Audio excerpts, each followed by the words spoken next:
Hi Libra, this is your April 2023 reading. I'm actually recording during this Libra full moon portal around the 5th, 6th of April, and I'm really feeling in tune with the Libran energy. The Chariot card is how we're opening the month.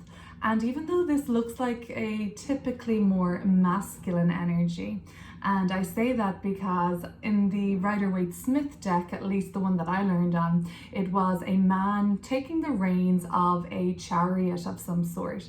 Now in this version, they've made it a little bit more modern and the rider is on a bike, but there still is this quite like assertive and kind of forceful looking quality to this card. Do you agree with that? But actually it's the card associated with Cancer, which is the collective mother, which is the womb, the collective womb, the incubator. And there has been something that has been incubating in your soul's path for such a long time now. And at the beginning of April, you are kind of taking it up a notch. This is the nudge from your incubator, your inner incubator. This is a nudge for you to step forward into the world and to embrace what you've been ready to embrace for so long now. And it's not like to say that you've been wasting time before doing this. Absolutely not. That's all been part of the journey, and it's gotten you to the place where you're at, where you're finally ready to do this, when you're finally ready to level up. And the Chariot card just reminds you that you have been ready for quite some time. If you are a woman, this is going to be a message that's separate, but there may be a calling towards doing some sort of like a womb space or sacral chakra, that was a tongue twister, healing, if that is something that is calling you at the moment. The Eight of Pentacles, throughout the month of April and what's coming up for you around perhaps the 10th, 8th, 9th, 10th of the month onwards, you kind of begin to focus all your attention on one particular thing. That's okay. I mean, this is a short window of time, 1 month, but it almost seems like all of your effort and focus has to be on this one thing. It can even sometimes feel monotonous. It can feel laborious at times, but one day or 1 hour or one moment after the repetitive, structured focus, there will be a dynamic breakthrough. And one time, one day, and 1 month that you've been doing this and doing it over and over again, and it may seem like it's the same thing over and over again and that nothing's really changing. The eights are very transformative by nature, so eventually that last time you do something, the same thing for another time, that's when there will be a breakthrough and things will fundamentally change. But for now, it just tells me that you need to just keep focused on that project, that idea, focus on the fine details, the planning, and all of the smaller bits behind it. This could be a lot of administrative work, a lot of typing, a lot of kind of just those kind of like, I'm seeing like office kind of work and things like that. Maybe you work in an office. But towards the end of the month, we're starting to take some more dynamic action on something. That's when we step into our masculine energy by making a dynamic move and asserting ourselves with the intention for something to change direction or to sort of like happen, basically. The Knight of Swords is about taking action and you change the course on something. So this can be a little bit jangly for our nervous system because the Knight of Swords is a little more scattered of an energy actually, and it can happen very quickly. But there's something purposeful about it. There is still a sense of direction. It's not like flailing or just like kind of like just out there in the unknown, running around in a more chaotic way. There is chaos to what you're doing, but there's a structure to the chaos. There's a beauty to the chaos. It's a very Gemini energy, which I really do see as like beautiful chaos anyway. And there is a method to the madness, let's just say, at the end of the month. For a while now, a loved one of yours has been trying to reach you, and you almost, Libra, for some of you, I get the impression, dismiss them by kind of blowing off their idea. And it's some sort of a defense mechanism of yours, because I think your subconscious mind knows that there's a little bit of truth to that, but you kind of, it's like an eye roll, like, oh, you know, they're always like that, they've always been like that. But I think there's a deeper truth to what their message is, even if the way they're saying it, they're not confrontational either. It's actually quite gentle how they seem to be trying to reach you, but you're not ready on some level to hear it quite yet, but I think it's breaking through to you. That was a side note for some of the energies coming up at the bottom of the deck. Let's get into your reading now, and let's look at the Chariot card. So even though the month starts with Major Arcana Soul Growth, the incubation phase is not even underway. Like, you've been incubated. You're through the birthing canal now. And the birthing canal, wow, dark night of the soul, right? That's when we're still very much this Sphinx here, and we're kind of moving from the darkness into the light. We'll be back to the light, we'll be back to the dark, round and round we go. But when we're in the birthing canal of anything, of something unknown to us, that can often be one of those dark nights of the soul, because we're emerging past a threshold into a state of somewhat unknown to us, or completely unknown. But I think you're a little bit past that now, past that point, past the point of no return. There's no going back up that birthing canal.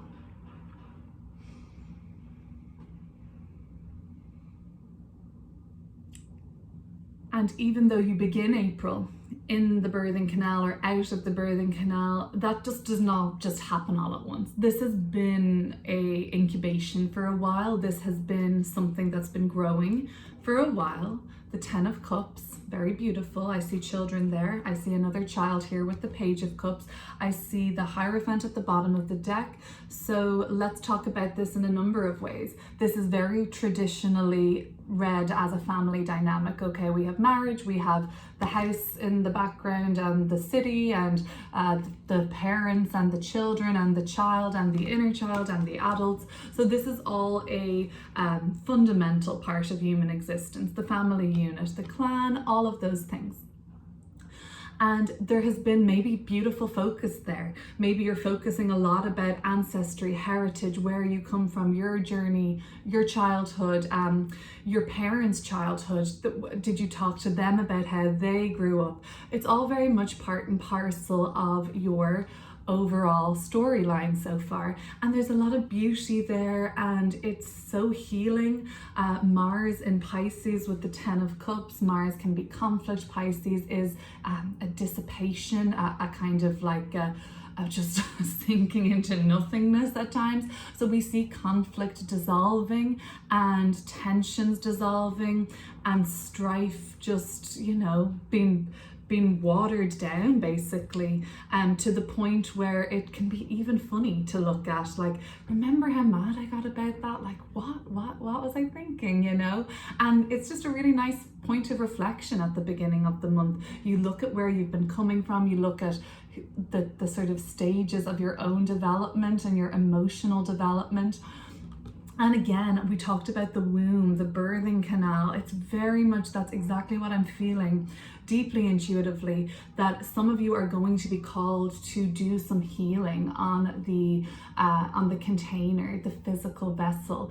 If you're a man, if you're a woman, it's going to be about the physical vessel, your container. You contain your emotions there and all of those things, but particularly for women, and maybe even more so particularly for women who are trying to conceive, or who have had some birthing trauma, or who have had some trauma around certain issues got to do with the womb space and the sacral chakra, and even kind of more sexual trauma and things like that. There could be a lot of healing there at the beginning of the month, or you initiate some sort of a process to tend to those matters. But as well as that, I mean, Cancer, the home, with this card, you know, know, the children, the family, the happily ever after, the commitment and steadfastness of Taurus with the Hierophant. Like, for those who this traditional dream and fairy tale ending is a desire, then I really hope that this is rewarded to you and you get everything that you ever wanted, Libra. The beginning of the month could look certainly like a fairy tale for some of you.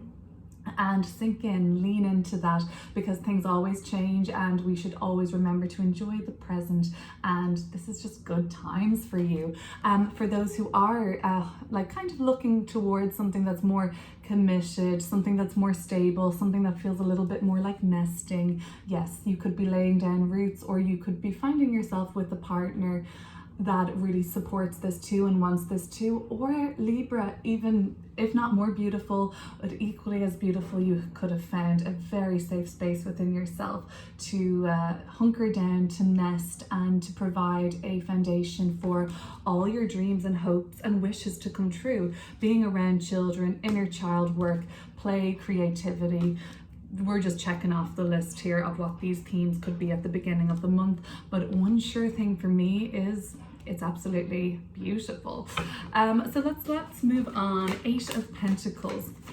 So you've got a commitment, I suppose, to rinse and repeat, to make sure that it's perfect, to finesse, to refine, to just get that technique down and the sort of style and manner. And with Virgo energy, which is the 8 of Pentacles too, there's a lot about Virgo which eliminates. It's the elimination process. Of course, Virgo removes toxins and it's very hygienic, but it also is the kind of like, let's chop away what we don't need and edit, and it's mercurial like that. It's critical like that.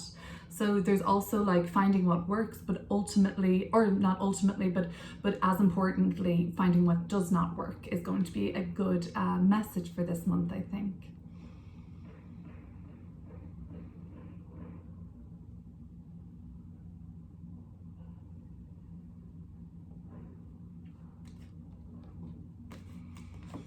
Six of Cups, I mean, we're really going back to the past. We're going back to the deepest parts of our psyche.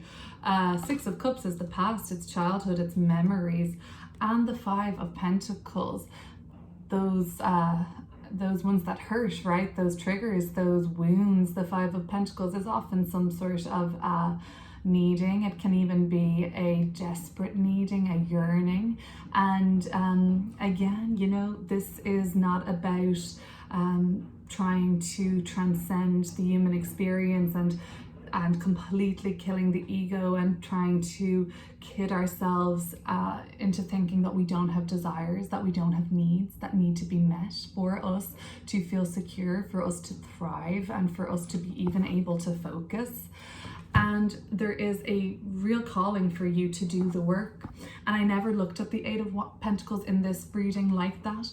The 8 of Pentacles, the work, the journey, the consistency, the commitment to ourselves to continue to work on ourselves. And why? So that we can rewrite the past, so that we can flip the script and a new story can emerge.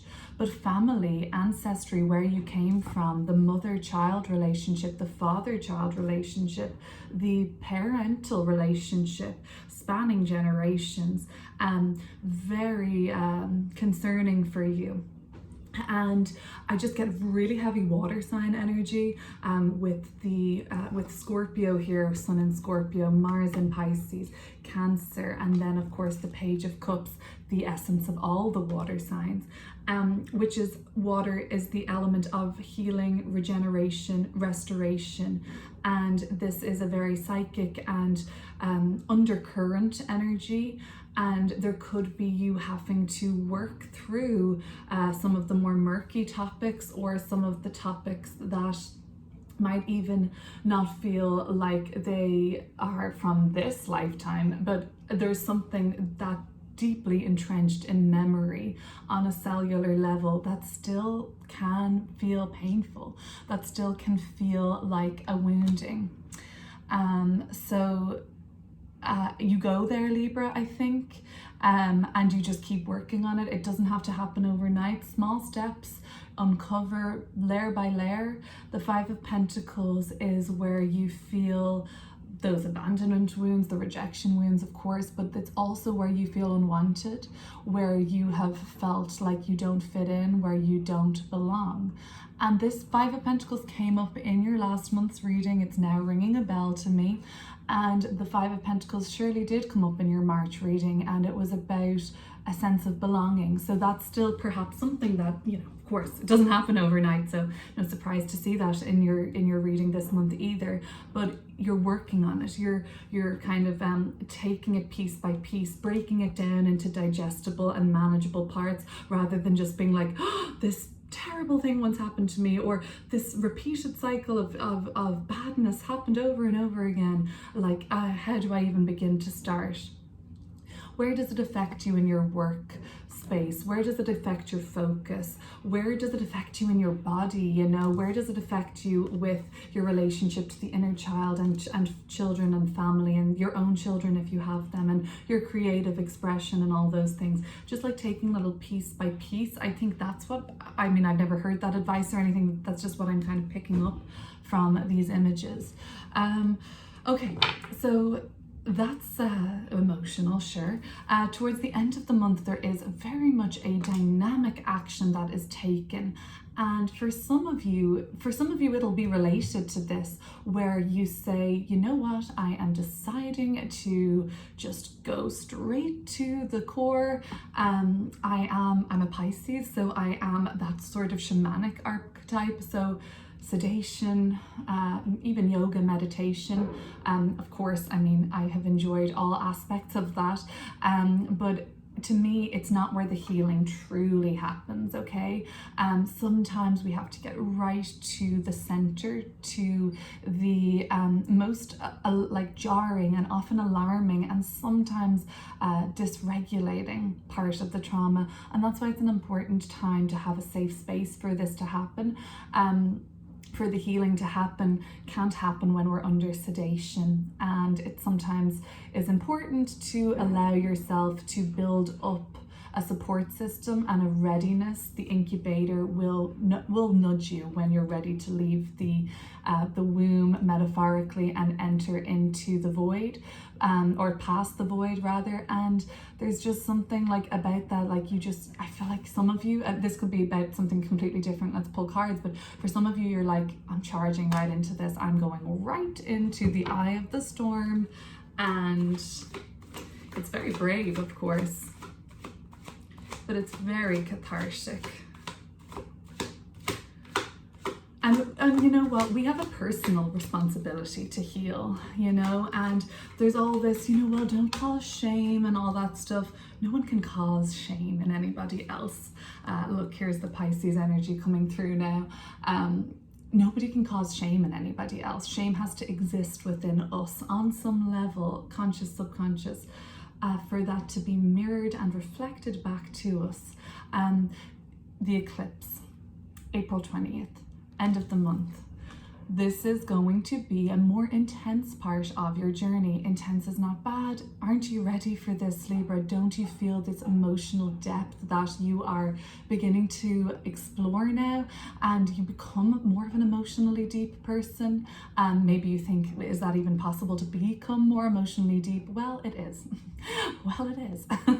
And that's what that Eight of Cups flying out is telling me. With the Pisces energy, we have Pisces, we have Saturn in Pisces transiting at the moment, and this is a call for us to mature spiritually and to you know, see where the love and light movement in healing has been outgrown, and to step into the shadow and to step into the darkness too, and see what's there. Peel back the layers and get to that center of judgment, shame, guilt, those beautiful places that exist within us all. The Knight of Swords, asking ourselves the hard questions. Yeah, Okay, so let's look at the Knight of Swords. Around the eclipses, side note, there are going to be transformative emotions coming up for you. That's April 20th in the sign of Aries. It's the first eclipse in the sequence of Aries Libra eclipses that are about to unfold for the next year and a half, roughly. Seven of Swords, trigger warning, and the Ace of Wands. No, but I mean the Five of Swords at the bottom of the deck here. The Knight of Swords and the Seven of Swords, this is murky, this is grey area, this is dodgy dealings, this is the mistakes we've made. That's where the shadow could be. You may have made mistakes. You may have sort of, I don't know, encouraged or encouraged yourself or others to do things that were not in highest and best. That could have been ignorance, that could have been malice. You also could have ignored your intuition. You could have